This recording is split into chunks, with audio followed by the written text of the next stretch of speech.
Welcome into the Press Row Show, the #1 rated pregame, intermission, and postgame show this side of the Mississippi, south of the Arctic Circle, north of the equator, west of the 51st state, Greenland, south of the 52nd state, Canada, and somehow, despite the fact that we are, is it 56 games now into the season?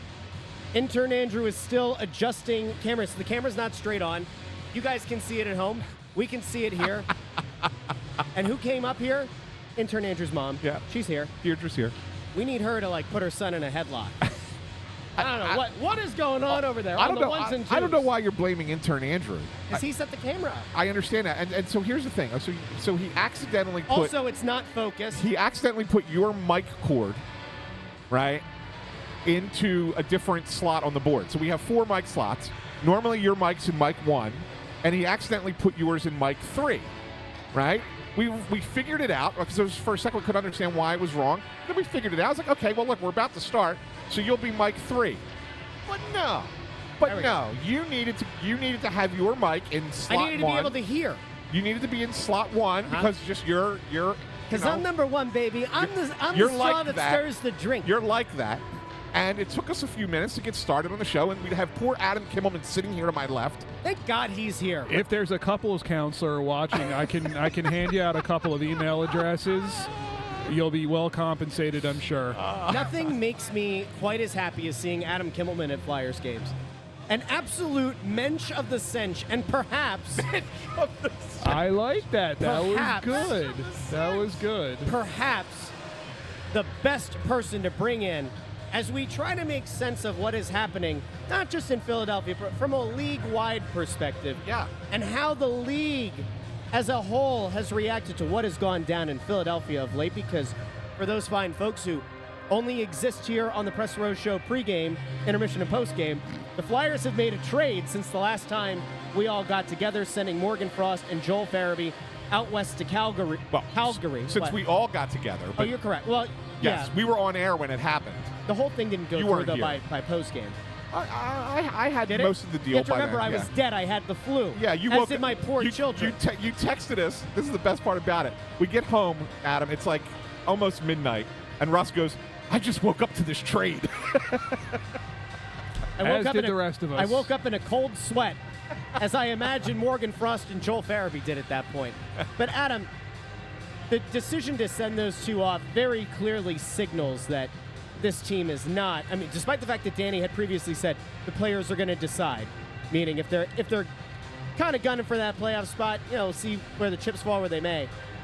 This to me is very clearly a sign that they know that they're much closer to a lottery team than a playoff team. What was your interpretation when you saw the deal go down? Well, I think what it says to me is that they realized, in their mind at least, they had gone as far as they thought they could go with these players. When you look at what they have coming behind them, guys they want to get more ice time for, potentially open roster spaces for, these were guys that they, in their mind, agree or disagree, had maximized their potential. Morgan Frost, you had seen the best of what you were going to see from him. Same with Joel Farabee. Whatever opinions that the fan base has, the opinion of management clearly was these two guys were not going to be part of our future moving forward. Let's make some decisions now. Bringing in Andrei Kuzmenko, who was in the last year of his contract, sort of at the same money as Joel Farabee was. Farabee had 3 years beyond this on his contract, so you've saved yourself $15 million or so on the cap over the next, 3+ seasons. Morgan Frost was a restricted free agent. You were going to have to give him a new contract, and that was going to be far costlier than what Jacob Pelletier, the other player coming back from Calgary, is going to make. He also is an RFA with arbitration rights, I believe, but his number will be far smaller than whatever Morgan Frost's number would have been on his next contract. So they determined that having the extra roster spots and having maybe a little bit more salary cap flexibility was more important to them at this point than moving forward with two players who, as I said, clearly they did not feel were part of their future, moving forward into, the 26-27 season, which is what they've sort of targeted as their time to get back into contention. Yeah, I guess to ask this question, and we've discussed this on the podcast on Tuesday, but, and I understand the reasoning for the trade, right? I'm not saying it. Danny had good reason for this, Sure. right? To clear out that cap space. It's a good thing. Do you feel like the return, though, was a little light for two NHL caliber forwards? Well, my question, and I asked this when we spoke to Danny, is, you're a team that's perilously, admittedly, thin at the center position, and you traded away one of your top 3 centers, and you did not get a center back. Yeah. So how does that make you a better team than you were prior to the trade? For whatever you think of Morgan Frost, he was still one of the top 3 centers on this Philadelphia Flyers team at the time he was traded. So to me, that's really if you're looking at the quote-unquote what's the return, I think that's a big question as to why, what's the plan moving forward through the middle, because Ryan Poehling, questionable for his return at whatever point this season. They've expressed that they like Scott Laughton better on the wing. Yeah. He can play both. He's done well at both. But I think the thought process seems to be we like him more on the wing. So that leaves you with Noah Cates, Sean Couturier, and, for now, Rodrigo Abels, I guess, as your top 3 centers. So, it's going to be interesting to see moving forward how they address the center position.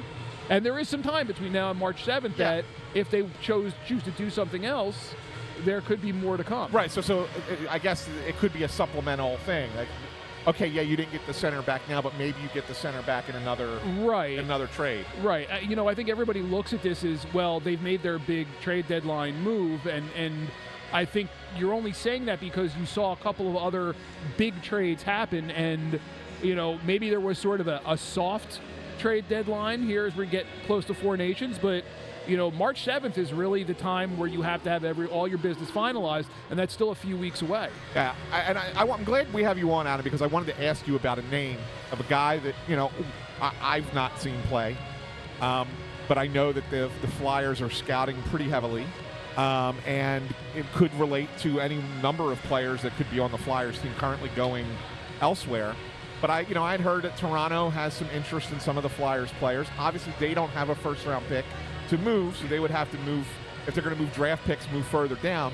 But I had heard that the Flyers might be interested in Frasier Minten. What can you tell us about Frasier Minten? He's a very exciting young player who's done well at the junior level. He was a high scorer in the Western Hockey League. He's sort of kind of trying to establish himself. He's riding that train between the American League and the NHL right now. It's hard to judge a high-end offensive talent when they're playing for the Toronto Maple Leafs, because you're fighting for oxygen with Austin Matthews and William Nylander and John Tavares and Matthew Knees and Mitch Marner, and there's not a lot of high-end, high-leverage offensive opportunities, not a lot of power play time. You don't want to stick a guy who you expect to be, who has top 6 potential. You don't want to bury him on your 4th line and just play him 7 or 8 minutes a night. That's not useful to anybody when you're trying to develop a young player. So, yeah, he's going to see a lot of time in the American League. If they have an elite, one of their top guys goes out, I'm sure he's the first player called up. He's a talented young player.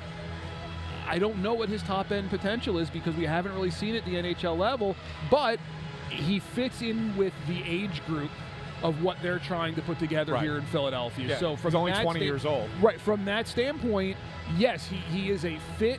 He is a young player with a high offensive upside that has yet to establish himself in the NHL, but that's okay. That doesn't mean he's not going to do that in a different area. Very similar to Owen Tippett. Owen Tippett was sort of stuck in the same spot in Florida, where he wasn't going to get the ice time ahead of Sam Reinhart and Sam Bennett and Matthew Tkachuk and Alexander Barkov. And he's, riding that train between the American League and the NHL. He comes to Philadelphia. He's a top 6 forward. He's a 30-goal scorer. Now he's sort of blossoming into that. And you have to assume when he gets healthy and he gets back in the lineup, he can get back to being that guy. Maybe Frasier Minten is the same kind of player. Yeah, and I think that any player that's like that, and I'm not just saying Frasier Minten is the lone person here, but any player like that where you're not really getting to see them play a lot in the role that you would envision them in the NHL, there is always a little bit of risk that comes with it, basing it off what you're seeing in the AHL, correct? For sure, but you could say that about any player, right? You could say that about any player at any level. There's always risk. when you make a move, that you take a guy out of his comfort zone and you put him in a new environment. I go back to, remember when, it's a little bit of a different position, the St. Louis Blues, where thought they were a Stanley Cup contender, they needed a goalie. They go out and they get Ryan Miller from the Buffalo Sabres. Ryan Miller was having an outstanding season, and he goes to St. Louis, and it never clicked. Correct. Because he was taken out of his comfort zone, and he was in a different environment, different players, an entirely different situation, and it didn't work.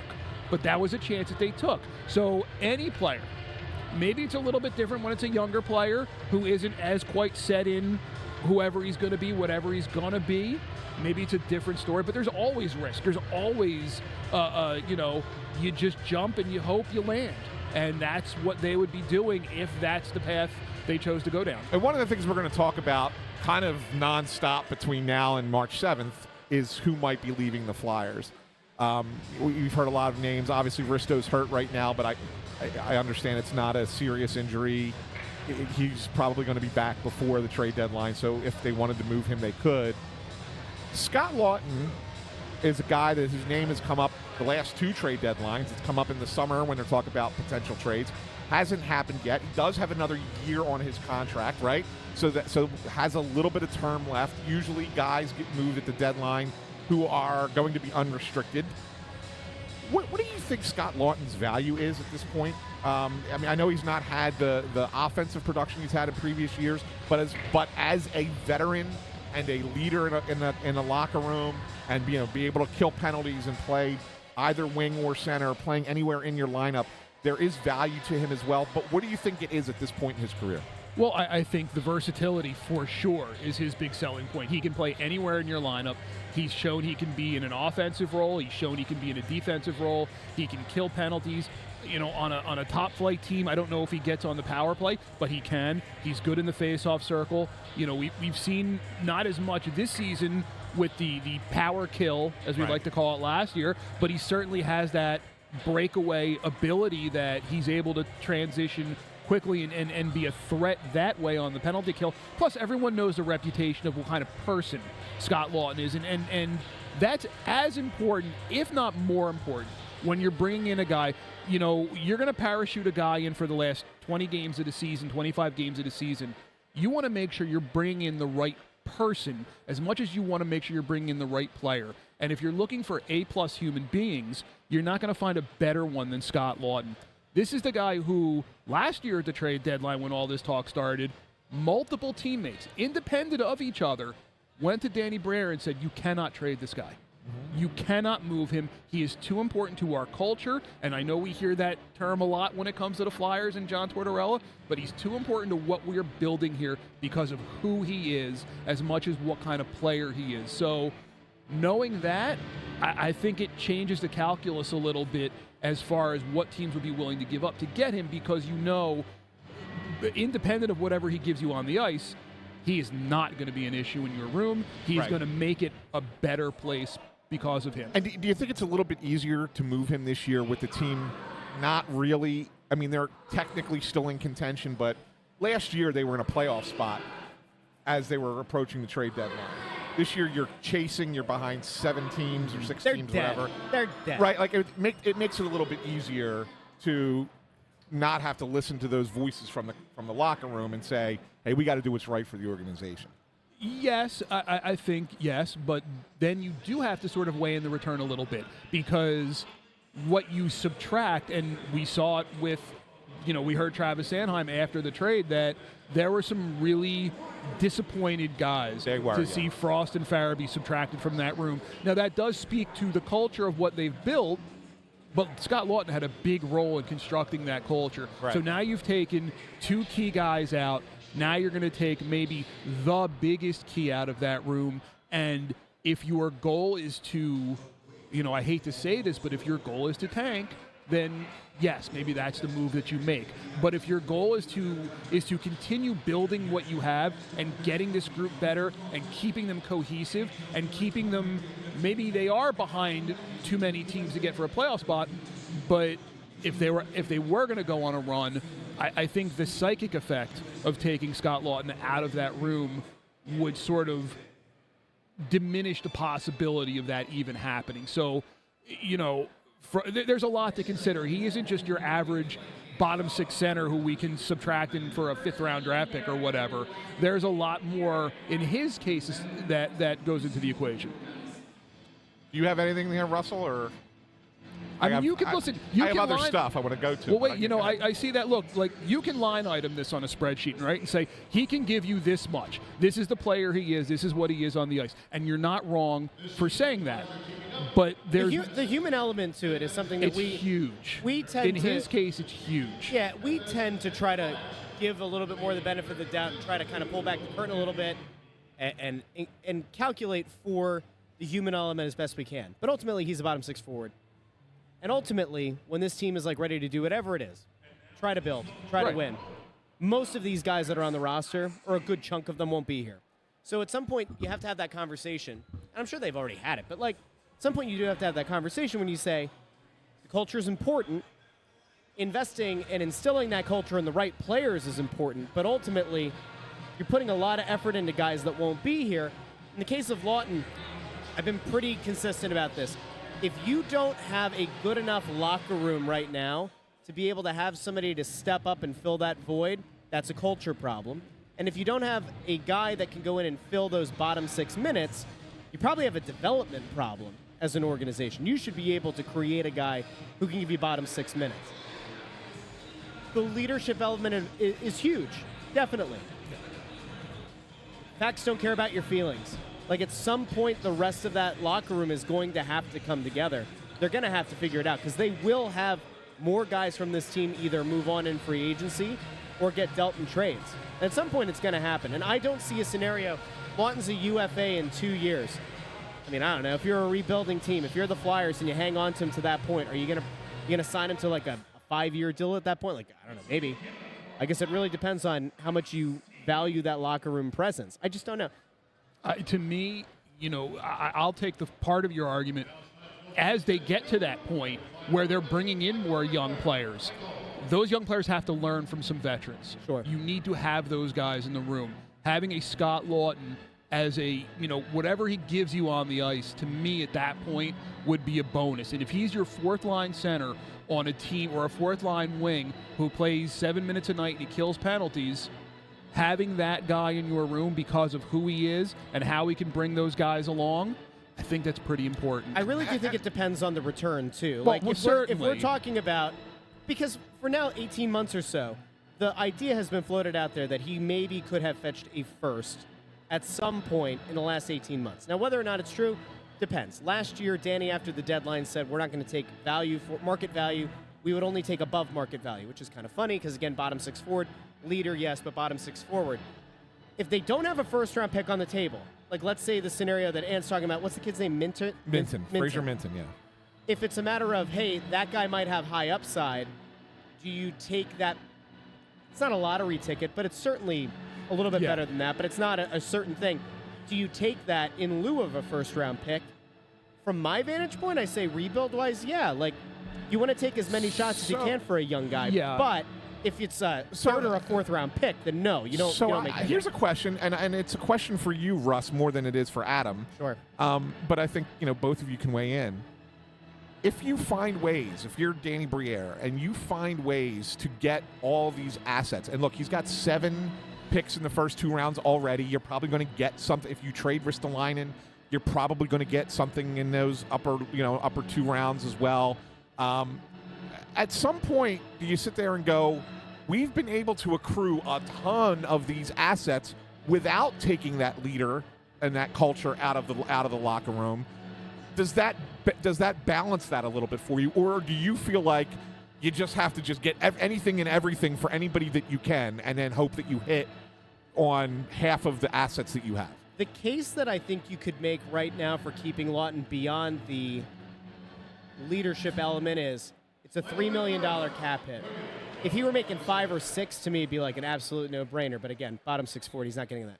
So $3 million, you can maybe stomach for another year. Again, it depends on the return. Like, to me, I like the idea of a change of scenery guy or a potentially high upside prospect, and I say that that is probably still more worth it from my vantage point. When it comes to draft capital for this draft, I'm satiated. Like, I feel nice and full and warm and fuzzy in my tum-tum. I don't think that they're going to make 7 picks in this draft. I do think that ultimately they're going to package some of that together to go get another player or potentially move up in the first round, and maybe you get a mid-first-round pick with some of that capital. If the asset is of enough value that it maybe helps you make that move, and strategically as an organization they say, yeah, you know what, we want to try to get up to 16 or something, and we think that this asset for Laughton helps, then sure, like make that move. I think they actually do need to start looking ahead to 2026 draft capital-wise, because, Adam, you can speak to this. It seems like more and more scouts, more and more pundits are starting to kind of pan this draft. It was originally looked at as a strong one, but now we're hearing a lot more about there are good players at the very top, and then there's a very big group of Before you answer, because we did get, and I was going to ask this question. Russ did ask it. He thought of it himself. But Tom also, we just had a super chat from Tom. Thank you very much, Tom. Asking about is deeper draft in 25 or 26. Also, do we think we get another first in 26? And I think that if you trade Ristolainen for a first-round pick, it very well could be in 2026 as opposed to 2025. Yeah. But I'll ask you, Russ is right. I mean, for the longest time, we were told. What was that part you just said? Well, no, for the longest time we were told the 25 draft was better than the 24 draft. Mm-hmm. And now all of a sudden everybody's coming out saying, well, maybe this draft isn't as good. You're a guy who got to see a lot of these young players. Yeah. You went to the camps. You went to World Junior. What is your assessment on this? Well, my assessment is the top of the draft it's 4 guys. For me, there's 4 guys who kind of stand up and above, maybe 3 guys that stand up and above from the group. It's Michael Misa, the center up in Saginaw, who very reminiscent of John Tavares. Matthew Schaefer, the defenseman from Erie in the Ontario League, who unfortunately is going to be out for about another 6 weeks or so with a broken collarbone at World Juniors. An elite offensive defenseman, and I guess I'll give it a little bit of a pop now. We're getting ready to do our first mock draft at .com, and there's a chance I'm probably going to have him at number 1, Matthew Schaefer. Yeah, he's that good. He's that dynamic a defenseman, maybe the most dynamic defenseman to come through the draft since Cal McCarr. Wow. So, yeah, there's a lot, and he's bigger, and he's probably a little bit stronger at this point than McCarr was at the same age. So just an excellent player, and unfortunately you can't see him until he comes back from the broken collarbone at the World Juniors. But you've got those 2 guys. You got James Hagens, the center at Boston, and I'm going to mistake this because I always get Boston College and BU confused. It doesn't matter. It's Boston. Boston stinks. But you know where he is. You'll find him. Yeah. He is an elite offensive center. The comp seems to be Jack Hughes. So those are the 3 guys. And then Porter Martone, the jumbo-size power forward. He only gets knocked down a smidge because you've got 2 centers and a number 1 defenseman, and Martone's a winger. But he is, talent-wise, right on par with those guys. Big, nasty, snarly, and smart. If you like Corey Perry, if you like Matthew Tkachuk, those are the guys you're seeing when you watch Porter Martone, who at 17 is already the captain of his team in Brampton in the Ontario League. Now, of those 4 guys, all right, the obvious next thing is that fans are going to want to see whoever that is. Mm-hmm. Like, and if the Flyers are, going to probably need a little bit of lottery luck, but if they were to move up and have a shot at any of these guys, do you think any of them will play in the NHL as rookies, or do you think that they'll stay 18-year-olds? As 18-year-olds, or do you think they'll probably stay down for a year? I think I would say Martone because of his size and strength, because he's already 6'3" and close to 200 pounds. From a physical development standpoint, he's got a shot. Probably better served by 1 more year as a junior hockey player. Okay. Hagens, that's a good question. 2 years of college hockey seems to be the dividing line for a lot of these guys, and he's a true 18-year-old freshman. So it seems like you kind of chart the guys who did 2 years of NCAA hockey versus the guys who did 1 year or less, and there's a real development advantage to guys staying for 2 years. Misa, from a maturity standpoint, probably has the head for the game to play, but again, could do well with another year. Schaefer, defenseman, always let him stay and develop. So could they play in the NHL from a talent standpoint? For sure, especially Schaefer, because you watch him, he skates like you dream about. Like I saw him. I've seen him on tape. I've seen him live. I've seen him at World Juniors. I saw him at the OHL USA, CHL USA Prospects Challenge. He was the best player on the ice. I don't know if I've ever heard you this effusive about with praise. Well, for a we prospect. also had him on our NHL Draft Class podcast, and then you meet the kid, and as good a player as he is just as good a person. Funny, very smart, very self-deprecating, a lot of fun. He is a fun kid on the ice. He's a fun kid off the ice. Everyone I've talked to about him loves him. So what about the rest of the first round? Because, like, the Flyers have 3 first-round picks. Right. And then they have 4 second-round picks, right? So they're going to have a lot of picks in those first 60 picks. What's the talent? You don't have to give me names or anything, but what is your assessment of the talent once it starts to get a little bit later in the first round and into the second? I hesitate to use the word drop-off, but there is a plateau from first 3 or 4, depending on where you want to put Martone, with two franchise centers and a number 1 defenseman. There is a drop-off from 5 down to, you could say 25 almost. Wow. So good players, talented players, guys who will help you win at forward, defense, and even a goalie. There's a goalie at least one goalie who's going to go in the first round. Joshua Ravensbergen plays for Prince Albert in the Western Hockey League. Yeah, he's a guy who probably should have been on Canada's World Junior team, to be honest. But that's a whole other argument for a different day. But there is certainly are guys who will help you. Are they, are you going to find the next Leon Draisaitl at number 10 in the draft, number 12 in the draft, the next Connor McDavid? Most likely no. But are you going to find a guy who can help you and be a huge part of what you're building as far as a championship team? 100%. The one of the real wild cards in this draft is a player by the name of Roger McQueen, 6'5", 200-pound forward from Brandon in the Western League. Hasn't played a game since October because of some physical issues. But when he's number 5 or number 6 in Central Scouting's midterm rankings. So there's a reason for that when you even haven't seen the guy play. Now, if you watch him on tape, you understand why he is where he is in the rankings, but you got to get him on the ice. So he might be the most interesting player in this year's draft solely because teams are really going to have to do their homework on him. But when you look at the physical tools, he's a top 10 player, might even be a top 5 player. Is there any chance that he could slide to the back end of the first round, or do you think that there will be a team at, like, I don't know, say 18 that says, yeah, you know what, it's worth a risk? I think it's going to be a team with maybe multiple first-round picks that is willing to take a chance and that is willing to roll the dice. That, look, we watched it last year with Caden Lindstrom, who missed, I think, the last 4 months of the season. Still went number 4 to Columbus. Again, you watch him before the injury, you know why he went number 4. He is a talented, big, strong center who's going to be, if he gets healthy, he's going to have a really nice NHL career. But it's a chance you have to take because now it's been more than a year since he's played a game, and we don't know when he's going to get on the ice. I think teams are going to be very, very careful with how they assess Roger McQueen after watching, with Caden Lindstrom a year ago as a cautionary tale. Last question I want to get from you, back to the NHL before we wrap this up, Adam. And you've given us some great insight. I think the fans are really going to appreciate this episode. We haven't seen the Caps in a minute here at the Wells Fargo Center.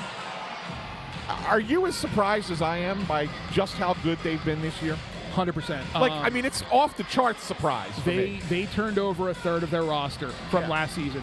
Goalie, defensive forward. And the guys they brought in to a man have all either matched or exceeded expectations. You look at Logan Thompson, the goalie, just played well enough to sign a 6-year contract and has earned every cent of it. He's not going to play tonight. We're going to see Charlie Lindgren tonight, but he has been great. Matt Roy, the defenseman, has been solid. Pierre-Luc Dubois has sort of resurrected himself as a third-line center for Washington. Andrew Mangiapane has been a really solid bottom 6 forward for them.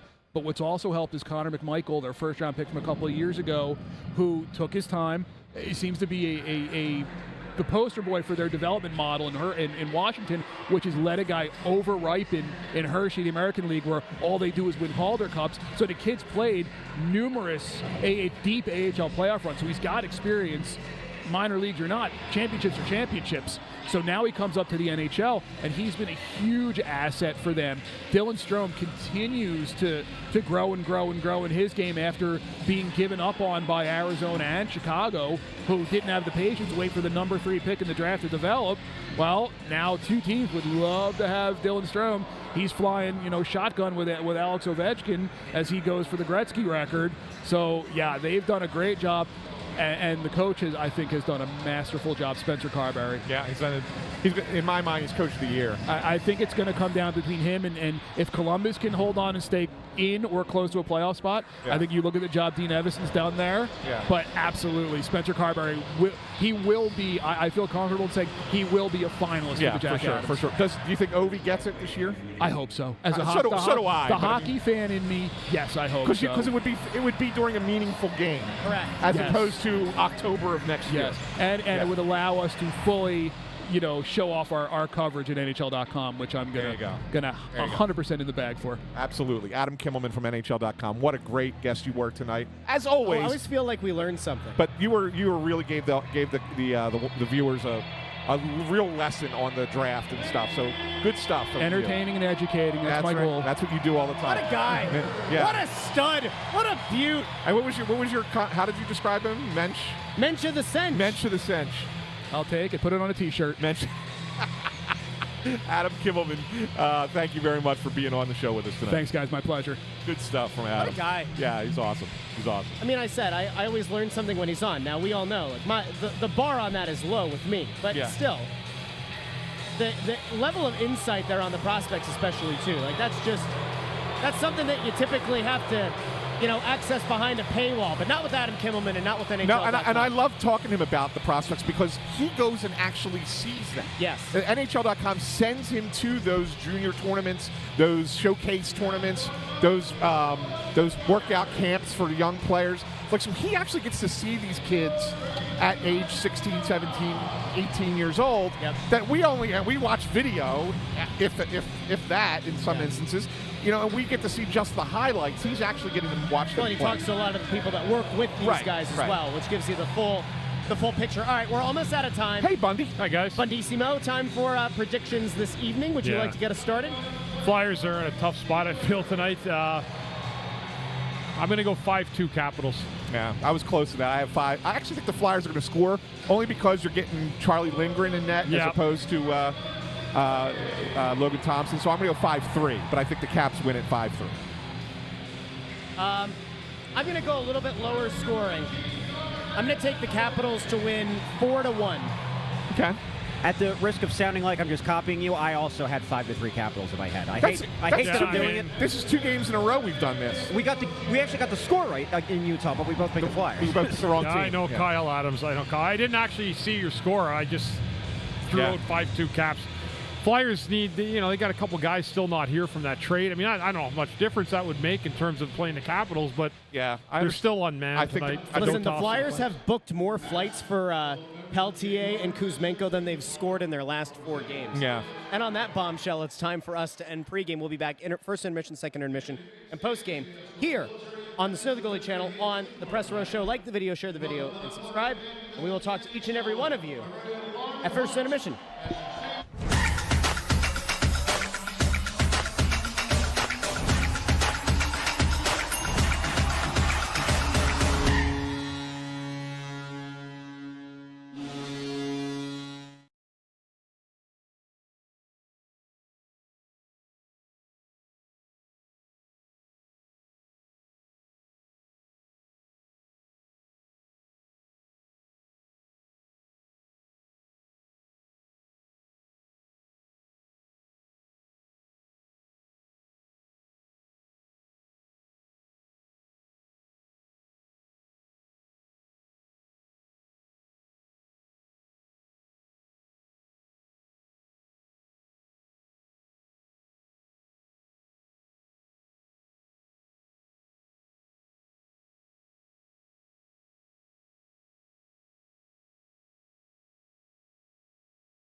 Welcome into the Press Row Show, the #1 rated pregame, intermission, and postgame show at the side of the Mississippi, south of the Arctic Circle, north of the equator, west of the 51st state, Greenland, south of the 52nd state, Canada, north of the Panama Canal.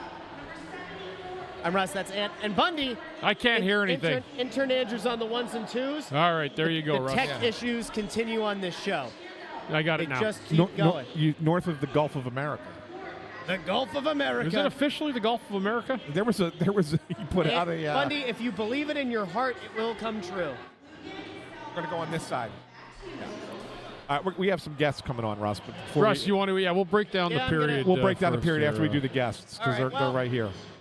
And on that bombshell, I'm gonna head out. Yeah, we'll just let them come in here. There's a Snyder hockey event coming up here tomorrow night at the Wells Fargo Center. That Bundy's going to get back on the skates again. I'm back. My annual game for the annual game is being played tomorrow night. We've got a lot of people playing it. Mark Recchi, Scott Hartnell, Kimmo Timonen. We'll get into that in a minute as we bring our guests on. Come on. I got to pull up the deets. See ya. You want to sit here? I'm gonna hop off. You guys can. Russ is moving things around as usual.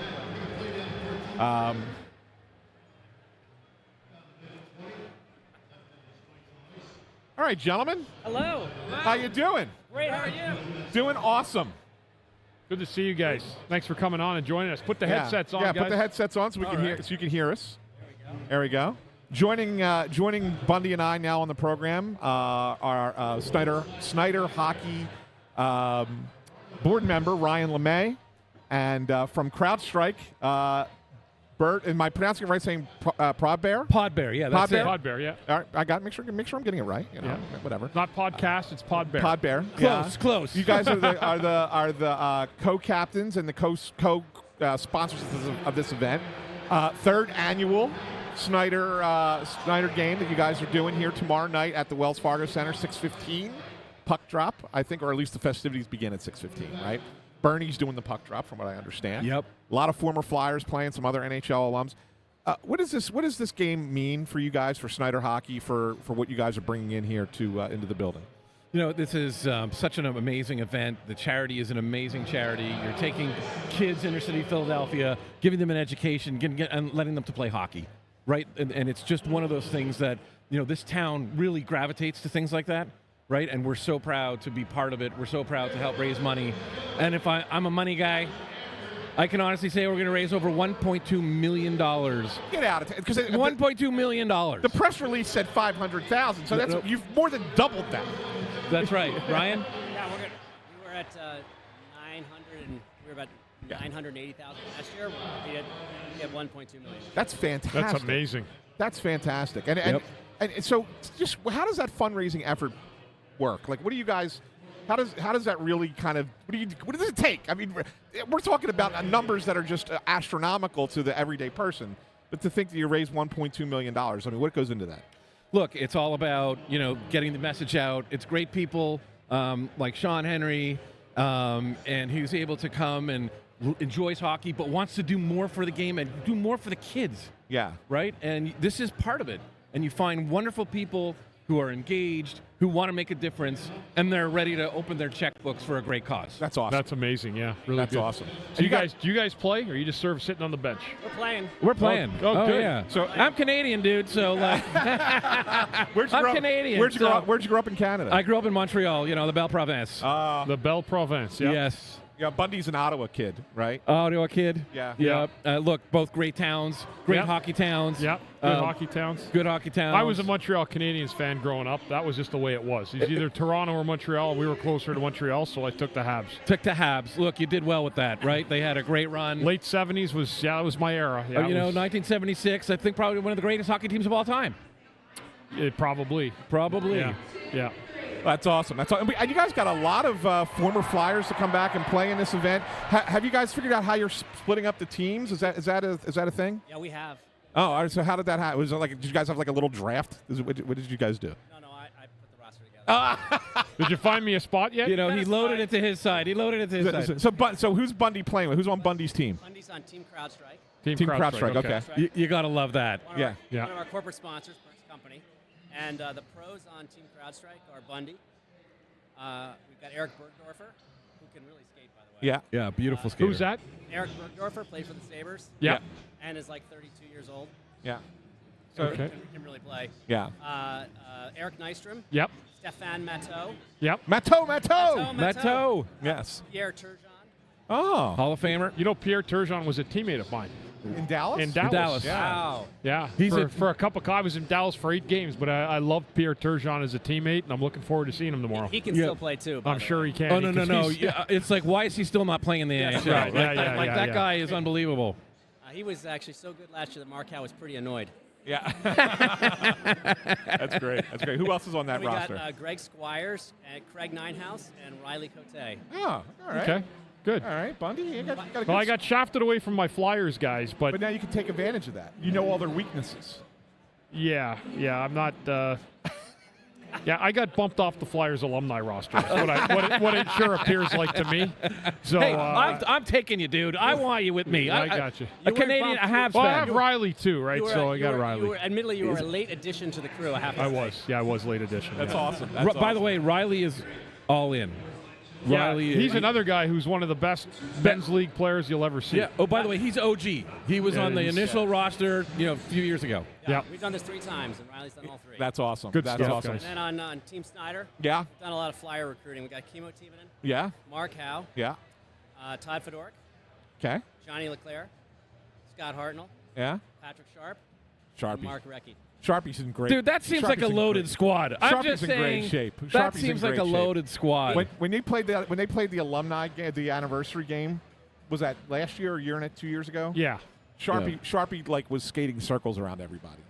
Like he was in really good shape. Well, I'm going to tell Sharp he's got to cover Pierre Turgeon tomorrow. There you go. That's what That'll it be a is. good matchup. That'll be a good matchup. Yeah, it good. will. Good. Jets. Thanks. Last year they played together, Oh, did they? and it was still a tie. We've done this twice before. We had tied the first year, we tied last year. Well, is the tie an automatic thing? No. No. Okay, all right. No. There's a cup now. We have a cup. Oh, No, so, there's- so that means this year you guys have to have like a tie-breaking event. We're going to have to. We had overtime last year. I think we're gonna. I think we're Shootout. gonna shoot. I think we're gonna do a shootout. And if you do a shootout, I want Bundy taking a shot. Yeah. And I want it on video so we can play What are it we? here on the What podcast. are we playing, guys? love it. 320 minutes. 3:15. 3:15. We could change it to 20. Running time? No. no. Oh, by the way, I was really hoping you'd say, yeah, it's running time. Eddie Hospodar's the ref, and he said he'll take bribes. Yeah. Okay. Oh, that's All good. right. That box Well, scar's doing I that. look forward to it, guys, and I'll see you there tomorrow on quarter great. after By the way, I 5, forgot, we got- 6:30 puck drop. We got a bunch of coaches, too. I forgot. Oh, yeah, mention the coaches. Yeah. The coaches. Yeah. Joe, Yeah. Joe Watson's coaching one team, Jimmy Watson the other, and then our assistant coaches are going to be Brian Boucher, Dougie Crosman, Uh-huh. Bernie Perrant, and Paul Holmgren.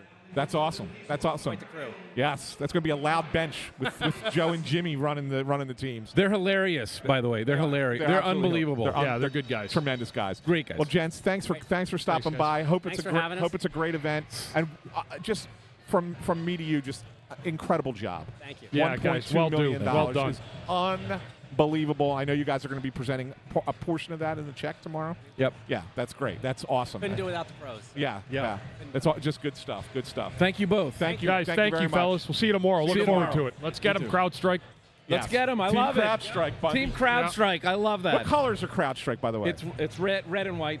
Red and white. It's like Team Canada. Yeah. Yep. Okay. The All right, team good enough. can. I like. Good call. Yeah, see that? Yeah, I love that. But trying to help you out. there, mostly bro. red. Mostly red. But it's okay. That's all right. That's all right. All good. Guys, thank you so Thanks for much. stopping See you by. tomorrow. Appreciate you stopping by. Yeah. Take good- care, guys. Good stuff. Really good stuff. Yeah. See you tomorrow. Awesome. Well, let's get back. We're gonna as we do all this, as we get them guys off and we get Russ back. Russ is eating tubular meats over there. It's gonna be it'll be a fun night. I'm gonna get out. That's why I said 15-minute stop time periods. That's great. That means that my legs will hopefully hold up tomorrow. Yeah. I'm not looking. The only guy that scares me on the other team is Patrick Sharp. Yeah. That's no one else does. Yeah. Hartnell doesn't care enough. Leclerc can't skate anyway. Yeah. It's true. He couldn't skate when he played. You're very welcome. Yeah. See you tomorrow. Good stuff. That's really good stuff. All right. So Russ, I don't know if you heard that, No. but Bundy he's playing in that alumni game tomorrow. Yeah. They didn't put him on the Flyers alumni team. What? He's on the other team Yeah. I'm The on man has played more games than any defenseman. than any defenseman in the history of the Philadelphia Flyers, and he's not on the Flyers. Are they sending you a message, Bundy? What's going on? Bundy- I here? was a late late ad. Late so, ad, so him so- and Riley Cote are on the non-Flyers team. crowd strike. You know, team. they're treating you guys like media, you and Riley. Yeah. That's A right. couple of guys with podcasts. That's what it is. Yeah, that's what it is. The anti-podcast. Yeah, that's you guys awesome. go play for CrowdStrike. Good stuff. But let's get back to the game. Hold on. Oh, go ahead. I have to do this. Yeah. Did you see what I just ate? Yeah, it looked like a tubular meat, was it? Oh, it was not a tubular Oh, meat. no. What was it? I don't know if it's a new vendor. Mike the organist thinks that it's a new vendor, but over in the press box, Yeah. they have meatball sandwiches.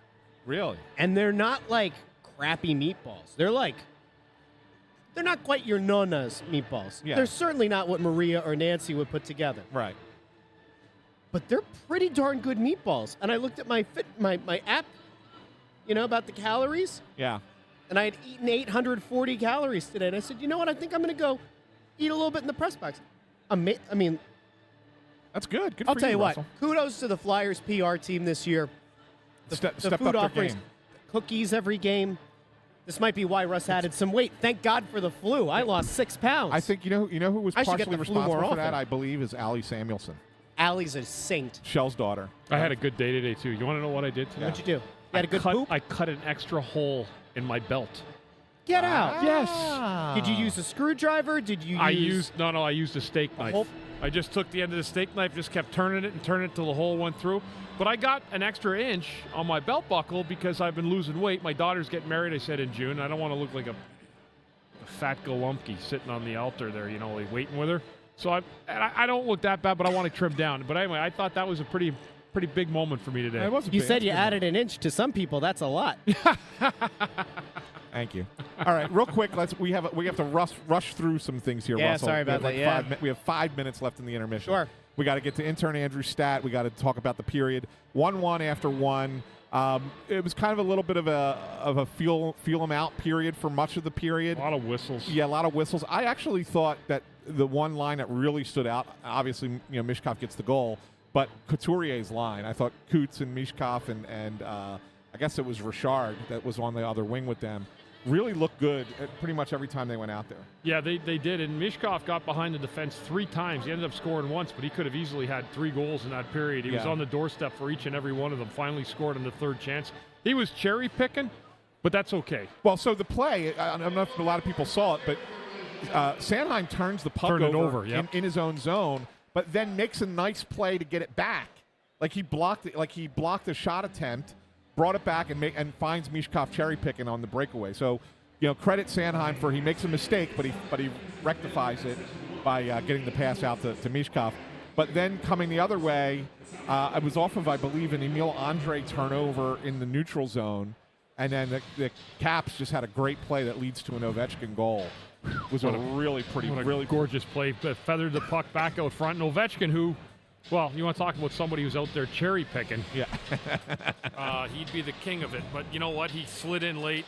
Ovechkin on the doorstep, and he feathered a beautiful, he's a right-handed shot coming in the same side. It was the same side one-timer right up over top of Fedotov, and Yeah. that was a hell of a goal. I mean, that was real. I mean, you can tell why that guy's going to break Wayne Gretzky's goal-scoring Yep, record. 16 goals away from breaking the record, which He won't get there tonight, but he might get close. yeah, it's getting close.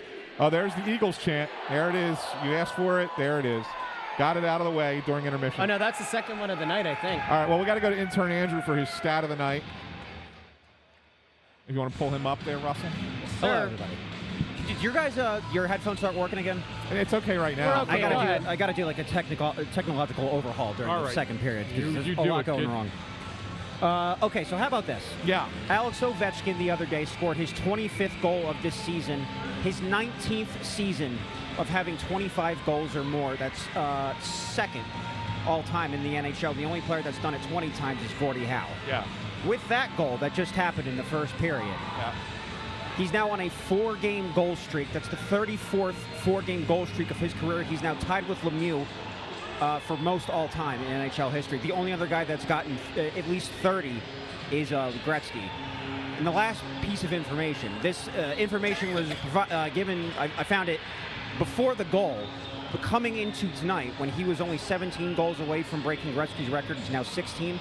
At the rate that he's scoring, 0.68 goals per games played for Ovechkin this year, which means, Anthony, you alluded to it in pregame, you were hoping that it was going to be this season, so it would be a meaningful game. Yeah. At the rate he's going this season, he's projected to break it April 10th, which is a home game against the Carolina Hurricanes this Wow. year. So he's got if he keeps up this pace. Yeah. I still think it's happening next year I hope it happens because this the year. games are going to get tighter. They It's are. going to get harder to score. You're right about that. And so let's see what happens. But I'm thinking it's going to happen in the first 5 games of next year. Yeah, but it would be something if it was this year. It would. It would be Especially- something no one expected. I don't. Especially think. for seeding and everything, could have actual ramifications. Yeah, be good. Second intermission, when we do Intern Andrew trivia, we got to there's a couple of fans here at the game who came up here. They're wearing Intern Andrew sweatshirts. Yes. I swear, Russ. You know you've arrived when.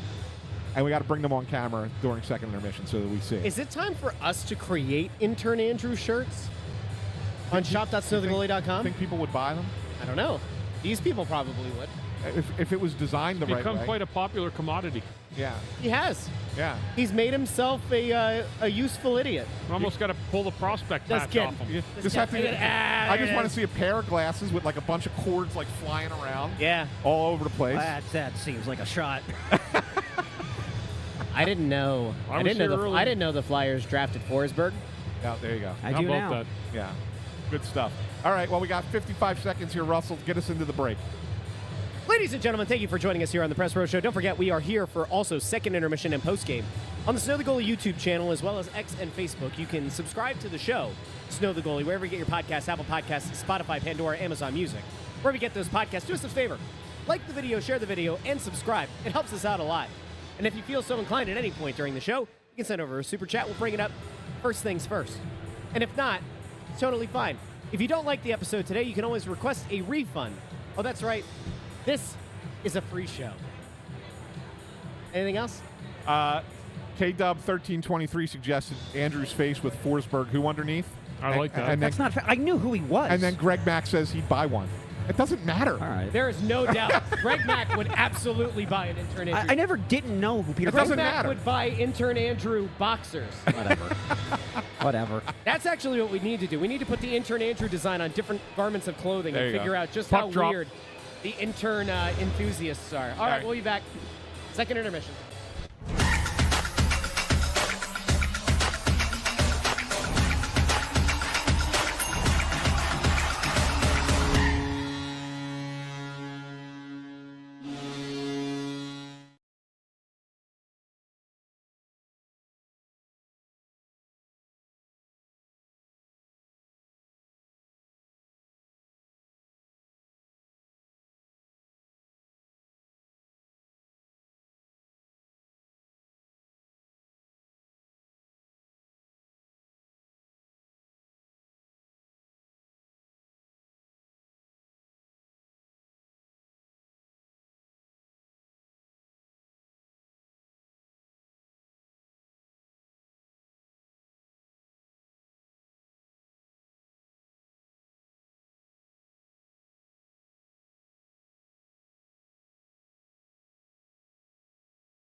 the Press Row Show, the number one rated pregame intermission postgame show on the side of the Mississippi, south of the Arctic Circle, north of the equator, west of the 51st state, Greenland, south of the 52nd state, Canada, and north of the Panama Canal.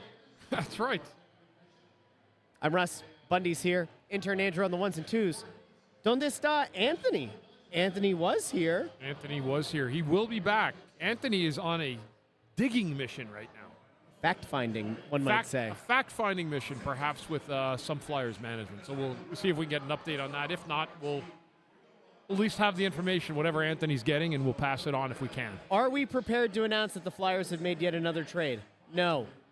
Do we believe that a trade could be in the works? You never know. You never know. In this business, kid, you kidding me? Anything could happen.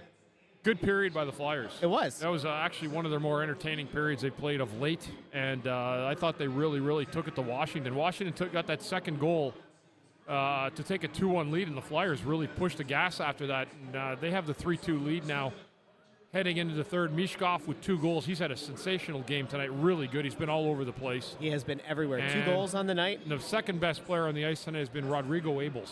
That's crazy. Is that unbelievable? That 29-year-old rookie has been the most noticeable forward probably on the ice besides Mishkov tonight. Some would argue that's a bad thing, but listen, you make the best of your opportunities.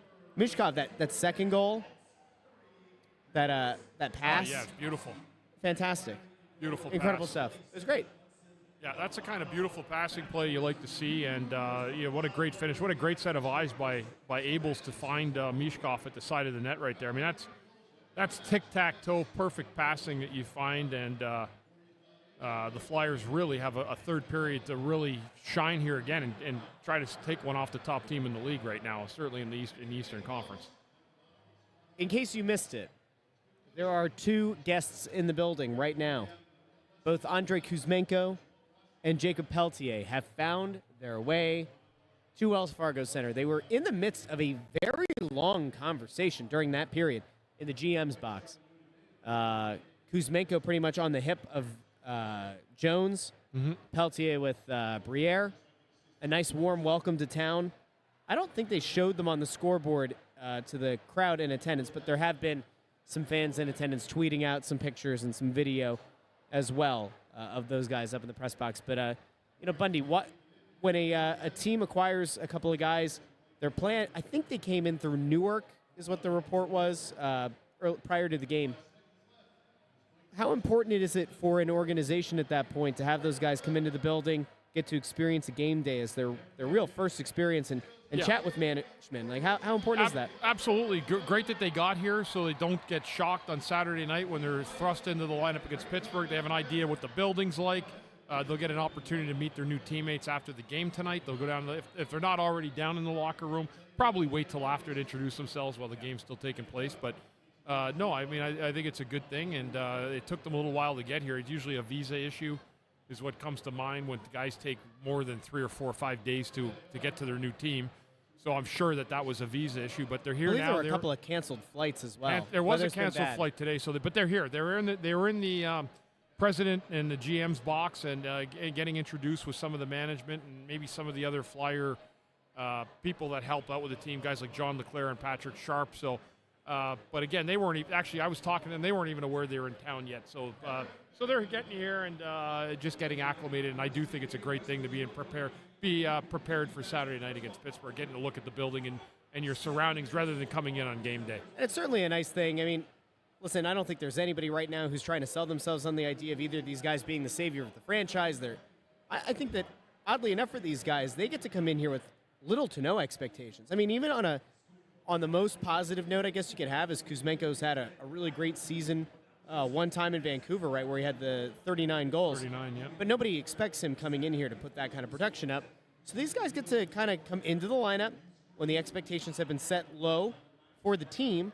And I'd say even for those 2 guys individually, it's also low, which, I don't know, man. Like, I have to assume that has to feel kind of good, starting in a new market instead of coming in and having to worry about living up to some kind of reputation. Yeah, they're coming in here as players. I mean, and Philadelphia will get to know them, and they're going to have to buy into Torts' system. I mean, they can't just come in here and freewheel and freelance and go out and think and doing what they have. And Kuzmenko has had a reputation of doing that. If you heard Rick Tocchet's comments, where he's got to get on the team page, and certainly that'll be something here to keep an eye on with John Tortorella and how he coaches and how he wants structure built into his lineup regardless of your talent level.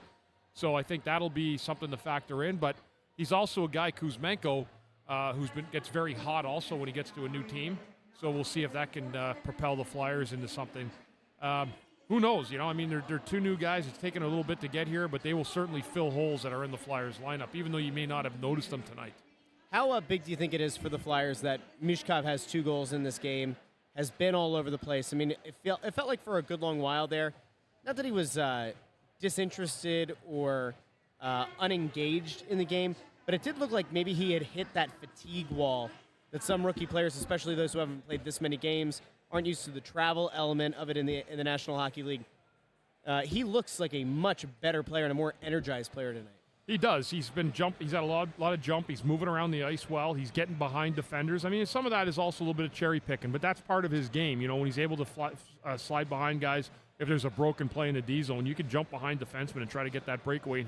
He scored like that tonight, exactly like that. So he's a guy to me that needs the rest more than anybody else on the Flyers team. From a structure of understanding the league, learning the league, playing as many games as he has, traveling as often as he has, getting in hotels late nights, early mornings. There's a lot that goes into it for a young guy, and I think that he needs the break more than any other player on the Flyers team. I want to make sure that we bring in Intern Andrew now because while we would love to have trivia time with Intern Andrew and Ant here as well, I do not see our fearless co-host meandering back over yet, so perhaps he has good intel. We'll find out soon enough, I'm sure. But Intern, let's bring you on to the show. Do you have good trivia for us tonight? It's decent, I think. But I will say that... setting the bar nice and low. Tuesday, at the end of your guys' show, I listened to it at work, by the way. Good show, 3 of you guys. The end of your show Tuesday, Snow the Goalie, you mentioned that the Eagles have a, let's say, relatively big game coming up on Sunday here. That's what we've been told. Doesn't get any bigger. Told, yeah. So trying to speak some good things into existence for the Birds here. Hearing them that well. Did you go out again? No, your mic, I can't hear you at all. Like it's coming in and out. Mine is? No, now it's better. I don't know what happened, but whatever it was. Go ahead. I don't know. It's the ghosts of Wells Fargo Center Yeah, tonight. all right. They're just playing with the tech all night. Go ahead. This might just be a throwaway the tape game for me. The last time that the Eagles won the Super Bowl, they beat the Vikings 38-7 in the NFC Championship game that year. That was January 21st, 2018. Earlier that day, if you remember, the Flyers actually had a Sunday matinee game against the Washington Capitals.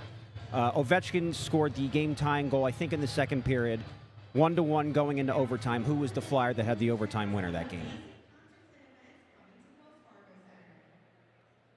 Yeah, I have no idea. I thought maybe it would be a little bit more memorable because the Eagles ended up winning the NFC Championship later, but... It was not Jake Voracek. No. It was not Wayne Simmons. You're right, it's not. It was not Claude Giroux. No. Just going down the line of... it was not Nick Abe-Kubel. No. I don't know that he was on the team. You said it was I have no idea. 2017. The 17-18 season.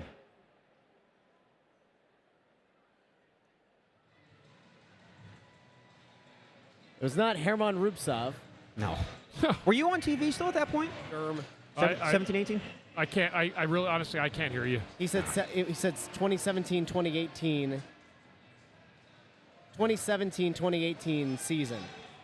I don't know who it is. It's Travis Konechny. Why couldn't we have a hint? Well, you said half the roster already. Who was it? Konechny. Konechny. Yeah. Okay.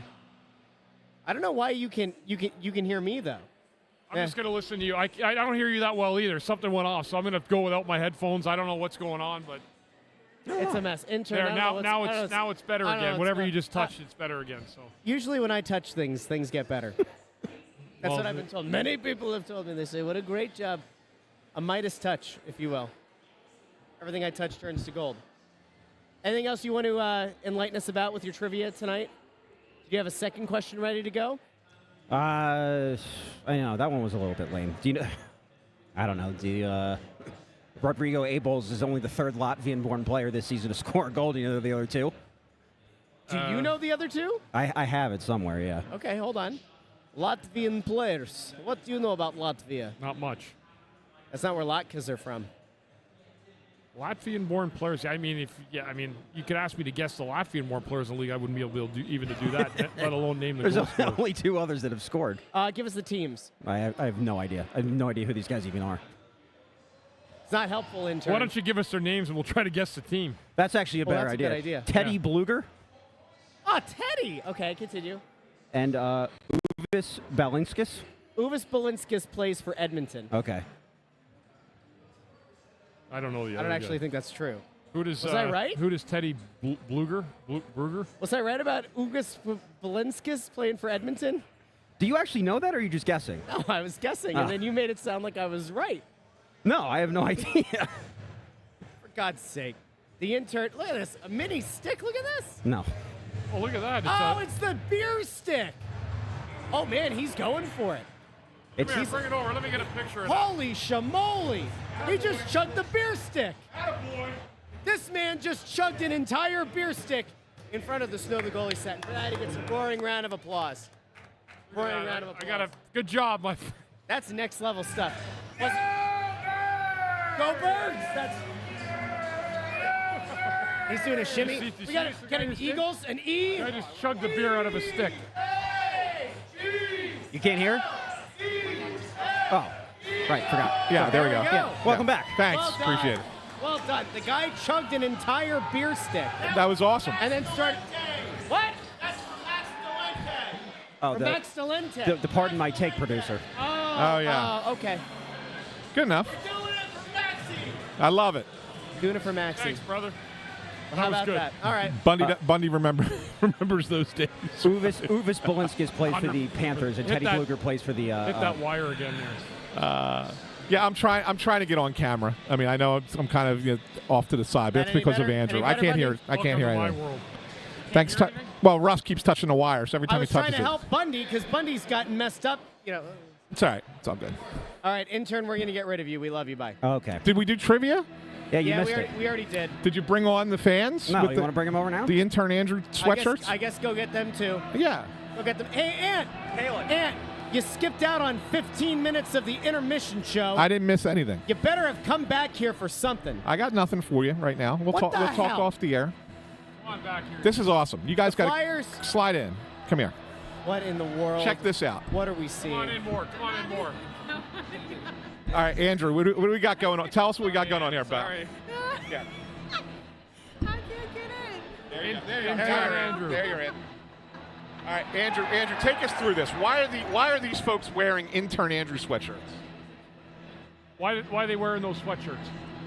Because they love me. So that is, That's a good enough reason. yeah. Ryan, my friend from Penn State, and that's Oh, this my is sister. the Ryan from Penn State. Yes, And that's your sister, right? that is my sister, Kaylin. Yeah. So I love the fact that you guys are wearing the intern Andrew shirts, but do you not feel like slightly embarrassed that you're wearing the intern Andrew shirts? Well, Ryan asked me if I wore it through the Philly airport, and I said no. I put it on when I got here. You didn't want to show me off? If we go into the archives, I was the first one who started Intern Andrew, so I'm very proud that it became a thing. That is true. He put it in the comments my first game.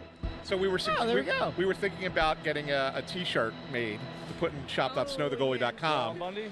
Yeah, I like it. The suggestion was, because intern Andrew didn't know that Peter Forsberg was drafted by the Flyers, just a picture of him saying Forsberg who, and then put that on shop. That's what you think that would sell? I'd The buy it. silence is deafening. He said he'd buy it. I'd buy it. Kale, did you get it too? I buy it. All right, that's at least two. Two. So we've sold two already, Well, and the Greg entire- Mack is three. The I mean, to me, entire it's worth Henry it. family, honorary Henry family member Greg Mack. Yeah, I think we do it. All right. I think we do it. Do we need, because like Justin Bieber has the Beliebers, what do we name my fan group, do you think? Because I was thinking like the Fandrews. Would that work? Jeez. Well, guys, I'm glad that you guys got on camera for this. Do you feel a little bit embarrassed that the whole world is seeing you wearing intern Andrew sweatshirts? We love Intern Andrew. Thank you, Kaylin. Go Birds. We love them too. Go Birds. Thanks, guys. Appreciate you coming on. Thanks, guys. Well, you're loved. That's it. There you go. It's love right there. Did we lose Russ? Like, what happened to him? The camera's. No, well, no, because he hasn't taken Andrew's camera off yet. Once he takes Andrew's camera off, now we're good. All right, there we go. He legitimately looked at us and said, "How about the Fandrews?" I think it would work. The Fandrews. Andrews. Yeah. That's got a nice ring to it. I love it. I love it. Interns, incels. Yeah. No? No. No? But I'll give you a little update, Russ, for where I was and what was going on off air. See, but that's like a tease to the Well, I people. can't because there's things I can't say, All right? right, I'll break the news. The Flyers. And let's get back to the game.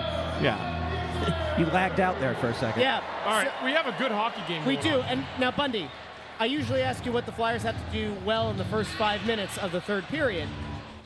What would be the one thing that you would tell Matvei Mishkov to keep an eye on and to do in this third period? Because he's been all over the ice for the first 2 periods, what do you tell him to go out and do in this third period? Keep doing what you're doing, but be careful of the poaching because you don't want to poach in a one-goal game in the third period. So be more assertive defensively, be in position, but don't take your foot off the gas when there's an opportunity offensively. Go to the net, get the puck to the net somehow, but in the D zone, be present for your teammates because that's where the game, where Washington flourishes. They like playing the game between the hash marks. They're a big, strong team, and the Flyers need to mitigate their offensive chances this period. They get out of here off the home ice with a humongous win that not one of us saw coming tonight. That's, I think, what the formula is for the Flyers. We'll see how it goes. We will be back post-game on the Snow the Goalie YouTube, Facebook, and X channels. If you haven't done so already, like the video, share the video, and subscribe. And don't forget to subscribe to the Snow the Goalie podcast on Apple Podcasts, Spotify, Pandora, Amazon Music, wherever you get your podcasts. We tend to drop the post-game show from the Press Row Show in there. We also drop the weekly show. It's Gentlemen. We've now done multiple Tuesdays in a row. Good for us. Yeah, let's see if we can get a streak going of actually doing it in the studio, though. We're at 3 weeks in a row on a Tuesday. Every other week in the Every studio. other week in the studio. That's Nobody can say we don't do our main show, even though we do this show 3-4 times, sometimes a week, depending on what the schedule is like. But it's been good to get back in that studio, and you know what's even better? Getting into the third period. We'll talk to all of you post-game. We'll see if the Flyers can hang on. Talk soon.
Welcome into the Press Row Show, the #1 rated pregame, intermission, and postgame show this side of the Mississippi, south of the Arctic Circle, north of the equator, west of the 51st state, Greenland, and south of the 52nd state, Canada, and also north of the Panama Canal, and the Gulf of America, as some call it. Russ, Ant, Bundy. Ant will be joining us shortly. He's finishing up a story for the Associated Press. There is no human being in this world so happy that Ovechkin didn't score a second goal than Anthony SanFilippo, who was informed by the Associated Press that had Ovechkin scored a second goal, he'd have to write aside. Here's our guy who drank the entire beer stick. Come on, chug, oh, he's not chug, doing it again. chug, He's chug, doing it again. chug, Intern, chug, quick, get up and change chug, the camera, chug, quick. chug, chug. Go quick before he's done. Chug, chug go, along. Go, turn the camera, Intern. Come on, get him. my Hold God. on, hang on, That hang guy- on, hang on, hang The on. guy Look at him. drank, he drank the entire Look at that. Look at that. beer stick. Show us the stick. How's this? Is it good? What was the one leg that cost you on the parlay? Flyers money line? What the hell's wrong with you taking the Flyers money line tonight? You know what? You miss 100% of the shots you don't take. That's why I just chugged that beer. Yep. Thanks, brother. Good on you. You know what you got to do? You got to end this on a winning note. Well, I can't see it from here. Intern, bring his phone over here. I got to read off the parlay. This is what the exit looks like, everybody, only- just so you guys know. he You actually only get a missed- look now he at what missed the on one exit leg of looks the like every parlay. night. So it was Ovechkin to score a goal, Mishkov to score a goal. Both of those happened. Over 5.5 goals. Yep. Flyers money line. That's the killer. Yeah, but he didn't lose Plus anything on it because they 2,200 were. odds. That could have been a beaut. That's a nice payout. You turn that money around. You spend it on the big game.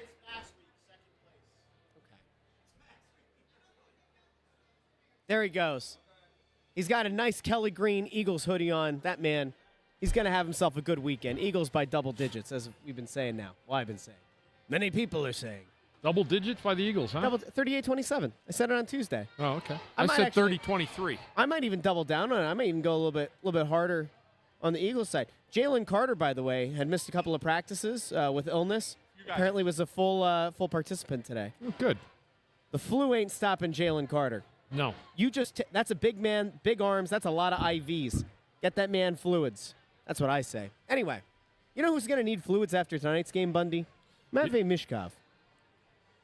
He was very active tonight in this Yes. game. He had his best game I've seen him play in probably over a month anyhow. So he was all over the ice. He was very active. He made plays. He scored goals. He had 2 goals in this game. He easily could have had 4 if he was a little bit more on the doorstep. But, you know, he played a really, really good, strong game tonight. And that's encouraging, too, as the break approaches, too. You get a game against Pittsburgh coming up on Saturday night.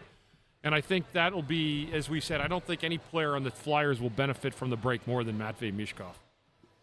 Although You think? Oh, it's here. Yeah. You think the effort by him tonight was maybe elevated a little bit because he's had an opportunity to play against Ovi? I absolutely Right. believe so, yeah. Because I think the last time Ovechkin was hurt when they played him, right? Was he out? They played a home and home. It was real quick. It was like a Monday, Wednesday, home and home set. Well, early in the year. Your mind is unbelievable. Yeah, and then they lost both those games. I don't remember if he might have been out. He may have been out early in the year. But that was because he missed. Remember, he missed he had a broken leg, right? He missed some time earlier this year. he did, but we didn't miss any of that. I think we That saw. was I think we before saw that? him. Okay. Yeah, All right. yeah, All right. yeah. He had a broken leg, and he was hardly out for 4 weeks. Yeah, I know. In Russia, he got back in quick. Russia, leg break you. Yeah, Yeah. no problem. Right before. Don't worry, be happy. Problem so small, universe so big. Right before the guy started chugging the beer, what were you about to say? But the Associated Press said if Ovechkin scored again, something was going to happen? Yeah, Ant was going to have to write a second story, And I was going to have to go downstairs and get quotes and everything else. like actually do work. Why if he scored a second goal? Because he would have been within 15 of the record. And they would have wanted a breakout separate story on it. That honestly was my question too, because I'd said to him, "What if it's an empty netter? Like, who cares?" And they're like, "Stop!" And I was like, "No. What happens if he gets the other one?" And he goes, "He'd be within 15." And I said, "Oh, okay. Well, that makes sense." We would have gotten our score right if he got an empty netter, though, because we had 5-3. I Right? would have taken any other capital getting the extra goal, the empty netter. Anybody else other than Ovechkin. No 2 points for you. Not Yeah. for you, niet. Yeah. Anyway, Bundy, we covered this during the game, but I'll throw this over to you. During the game, Kuzmenko and Peltier both showed up. Yeah. Their flights, I believe, got into Newark, is what was said prior to the game. But they made their way to the GM, the president's box, deep in conversations. I saw the them, by the second way, period. Hold when I was over on there. a second, Skippy. During the second period, chatting with Jonesy and Briere, you talked about the importance, and for the people who maybe listen to the podcast after the fact, but what's the value there of having those guys immediately meet with the front office and get in the building and experience the game from up here before they take the ice as players? Yeah, I think it was good that they saw the building, saw the fan base, have an understanding tonight after the game what their locker room's like, where they're going to be sitting, get a handshake with the new players, have a probably quick practice tomorrow, and then get ready for Saturday. But absolutely, you take the jitters out of them. Not knowing their surroundings, they have an opportunity here tonight to get familiar with a few things before they get a probably good night's sleep. I'm sure they're tired. And that's really it. But, I mean, they should be ready and geared up to go on Saturday night. Do you know how many games the Capitals have lost in regulation in their last 18? One. One. What? One game since January 1st. Really? Since New Year's Eve. Yeah. 18 games, one loss in regulation. It was against Vancouver last Saturday, I think it was, or 2 Saturdays ago. That's bonkers. Yeah, every other game they've either won or gotten to overtime and lost.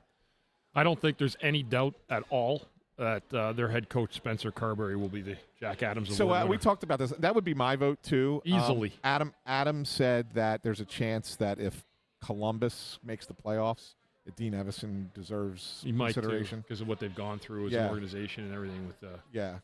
It could, but I mean, it's pretty hard to. It's the thing is with Washington is nobody expected them to do this, right. And so like Columbus, nobody expected them to really do anything either, and they just might nip the playoffs, which would be a pretty special thing for that team. But I think at the same time, what Washington has done has been just unbelievable. They've decimated their lineup. They brought a bunch of guys in. They have about five new faces from last year, and they've all hit. They've all hit. Everyone's been a contributor. Yeah. If anybody remembers, in the off season or the preseason, wherever, when we were coming up with what our predictions were for the season, ranking wise, I said that I thought there was a really good chance Columbus would end up flirting with a playoff spot because you get that idea of you're playing for something bigger than yourselves, and you never know how a team's going to react to tragedy. But like in a weird way, I almost saw some success for them coming this year. I mean, it is a credit to them for playing as well as they have. Now, Washington is, as you guys are saying, is a totally different level. They lead the Eastern Conference now. They have the best record in the league. Yeah. With 79 points, if I'm not. Who's at the Capitals? Yeah. I think they jumped Winnipeg. They just jumped them. Yeah. Yeah. With the Winnipeg also has 79, but they have one more game played. Right. Washington has a game in hand. Yeah. Would you guys say right now that Washington is in fact the best team in the East, the best team in hockey? Where do you think they rank? So just for comparison's sake, Washington and Winnipeg both at 79 points, Edmonton 72, Vegas at 70. That rounds out your top four. Dallas right there at 69, Carolina 68, Florida 67, Toronto 66. Yeah, I mean they're the best regular season team right now, but that doesn't translate always to the playoffs. I mean, we've seen it in the past, right? I don't necessarily know if this team is a Stanley Cup team. I think they'll be they're not an easy out by any stretch. They'll be a tough out in the playoffs. Yeah, but I mean, I don't know if they're the best team. Let's reconvene this conversation after March 7th to see what other teams do.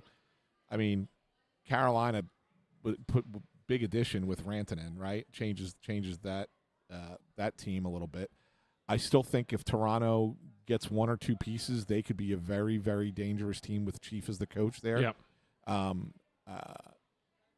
We'll see in the East. Florida's still Florida. Let's remember that. And I don't think Tampa Bay's a pushover either. I think Tampa Bay's better than people think and better than their record. And out West, I mean, Vegas, Bundy, right? Dallas. Who's the other Edmonton. L.A.? LA's a I think they're team. a little young right now. I think that they're a team that a year from now could be one of the best teams and in Edmonton, the league. of course. Yeah, of course, Edmonton. So Winnipeg, they're another team that needs to prove something in the playoffs because this is 2 years in a row that they've had this great regular season, and then they weren't quite up to snuff in the postseason. So we'll see what happens there. Joe over on X says, have cap space now. Big splashes could be 2026. But thoughts on trying to sign Chychrun this summer? And if I remember correctly, 2 years ago, the Flyers had significant interest in trading for Chychrun. It was beginning of last year, as a matter of fact, if I remember correctly, because it was in Ottawa, right? Mm-hmm. Bundy, right? That's where it was. He had a miserable year in Ottawa, Yeah, it was beginning of, because remember, it was all tied into the whole, what's the kid's name that was suspended for gambling? Shane Pinto. That was all tied into that whole thing when they were talking to Ottawa, who they might take back, and there was an interest in Jacob Chikrin last year, and it just didn't happen. It was beginning of last year. It was off season. No, going into the year. When he was with Arizona, they had interest in him. Well, that was fans had interest in it. No. I thought fans had interest in him. The team didn't necessarily. I mean, they may have had interest, like everybody has interest in everybody. We'll talk right? when the show's over. I seem to remember there was a potential target at the time when he was in Arizona. Anyway, it doesn't matter. Yeah. But would Chikrin be a guy that you think it would draw significant interest on the market in the offseason, and does he move the needle? Like if the Flyers thought that maybe they would make a move for him, would that give them the flexibility maybe to consider a Risto trade? They're not the same player by any stretch. No, not at all. I mean, look, he's had a really nice bounce back season, and he was supposed to be a guy, right? I mean, Jacob Chikrin was supposed to be, but he kind of fell off at the end in Arizona and was really bad in Ottawa. Yes. And so you kind of thought, okay, maybe this guy's just not as good as everybody thought he was. Having a nice bounce back year this year with Washington. Yeah. So you gotta weigh that, right? Sit there and go, okay, maybe he is what we thought, and everybody thought he was, and just took him a little bit of time to get there. Or do you sit there and go, hey, this is a one-off because of how everything, that team is kind of coalesced around getting Ovechkin this record, and maybe that's why they're playing that way, and maybe he's not as good as you think he is. I don't know. It's a tough call in my mind, buddy. And I know you like him a lot. Who's that? Jacob Chikrin. I do. I think I thought he was their best player tonight. Yeah, he was a star of the game. Oh, was he? Yeah, first star? Well, I had the stars. Oh, did you? Yeah. Who are your stars, Ant? Go ahead, reveal them to the Jacob people. Chikrin was star of the game. Matvei Mishkov was second star. And Ovi was the third star, just because it's Ovi. Just because he scored. You have to give him a star every time he scores a goal now. He's approaching that number. He's approaching that number. He gets a nice little gold star. Yep. He gets the star in his report There's card. a lot of pressure, when you're a player and you're getting close to a major record like that. Yeah. So I think that if you score a goal, you deserve a star in that spot. Okay. Let's go on record here, guys. I know we talked about it during one of the intermissions, and certainly when the camera wasn't on, but Ovechkin. See that sweatshirt that guy's got on? What? I didn't see it. Turn around. This guy? Yeah. What's on the back of it? Turn around. What's on the back of his sweatshirt? Turn around. No. What's it? Nodal. Andreas Nodal. Andreas Nodal. Andreas Nodal. Holy smokes. He signed it? You have an autographed it is autographed. He's got an autographed Andreas Nodal sweatshirt. That's just true. That's a collector's item. That's cool. Crazy. Good stuff, my man. Have fun tonight. Just when you think you've brother. seen everything. I know. A man walks away with an Andreas. I'm glad we flipped the camera tonight to show them what it looks like, the exit here at night. I think we actually need to get a second camera up and running for every game, and then on the way out at night. Max, are you paying attention? We have a second camera. Max, we need a second camera, Max. We could use Intern Andrew's laptop. We could use his potato cam since it hasn't gotten any work done in the locker room. Yeah. Hey, Rob Greeley. What happened? Lets us know he's got an autographed Nodal jersey. Get out of town. There you go. Get out of town. So, I wanted to get you guys on the record here. Yeah. Ovechkin needs what now? 16 goals to break Gretzky's record. Yep.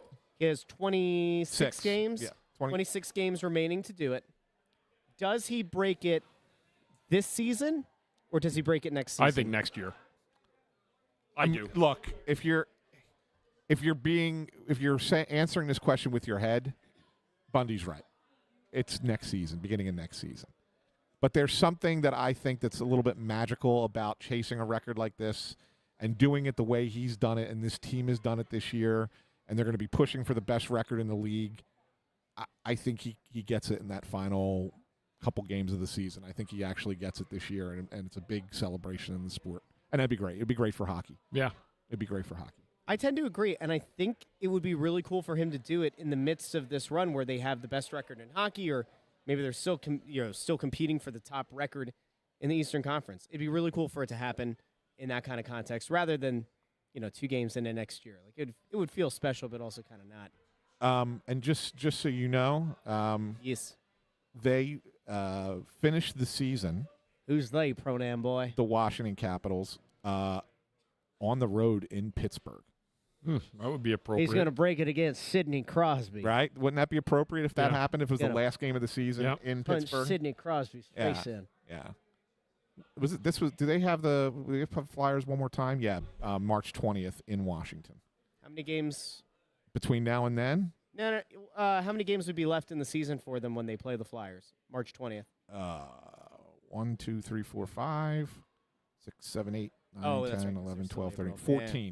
There would be 14 games. No, well, I doubt it'll He could be in happen. single digits by the time he plays the Yeah, Flyers next. yeah, it's possible. That's possible. Sure. Tony Louie here with the real perspective. Says we're now 6th from the bottom. Listen. It's about where they're going to be. It's about where they're going to finish, I think. Highly encourage everyone, and we might end up clipping this one separately as well and putting it in the podcast feed. Adam Kimmelman was on Pregame, and he was just dropping knowledge bomb after knowledge bomb after knowledge bomb about the top prospects in the upcoming draft. Views it as a 3, maybe 4-player race at the top of the draft, and then said that there's a nice little plateau, nice little drop from that point. Yeah, he said players 5 through 25 are about the same. It's crazy. Yeah, he said it goes Crazy stuff. top 4 and then 5 through 25. What was the name of the guy that he said would be like has like an injury concern or two? Roger McQueen. McQueen. It sounds like a an old school action movie star. Well, there was an old school action movie star with the last name McQueen. Steve McQueen. Yes. Yeah, you didn't know I knew that, did you? I'm impressed. Yeah, that's right. Did you ever see The Great Escape? Put that in your pipe and smoke it. Yeah, and I saw. Wasn't there a new one too? No, he's dead. He died in the 70s. No. The Great Escape. The Great Escape was one, but I thought didn't they do a remake of it? They definitely did an original Xbox. I don't know. Did you ever see game The for Great Escape? Oh, yeah. Great movie. Tremendous. Steve McQueen. One of my all-time favorites. Yeah, great movie. Just a great, great film. And it's based on true Him on story. that motorcycle. Unreal. Just great. Jumping over the barbed wire fence. Yeah, it was awesome. So good. And he gets thrown into the cooler and he starts playing with the baseball and the baseball glove against the wall, and the German soldiers are like, what the hell is he doing? Yeah. Oh, it's great. Good stuff. What is he doing Yeah. on this motorcycle? So All right, good. The guards have left, Russ. Yeah, we're done. We're down here without any protection. That's where we thrive. Time for us to go. Everybody have a great night. We will be back on Saturday night here on the Press Row Show. Not me. Because you're going to be on stage. Get your tickets. This guy Get your has tickets. missed so many See ya, Mike. games this Take year. care. Good job on the So organ many. tonight. Okay. But that's it. After that, that's that's the last miss for the theater. All the best to you on stage Good luck. on Saturday. Bundy, we assume that Kuzmenko and Peltier will be in the lineup, I have to believe. think they will They will be. Yeah, they'll be So- in the lineup on Saturday. Something to look forward to. Everybody have a great night. And Bundy, good luck on the ice. Thanks, tomorrow. buddy. Hopefully I'll be able to play on Friday night and not feel like I just got whacked over the head with a 2x4. So I show up here Saturday. I will be sore, but I will be ready to go. Sounds good. Thank you to Bundy. Thank you to Ant. Yep. Thank you to Intern Andrew. Join me tomorrow morning at 8:30 on the Russ Joy Show. We're going to break down the Eagles-Chiefs Super Bowl. Eagles are going to win double digits. You heard it here first. Have a great night, everybody. Have a good night. Go Birds!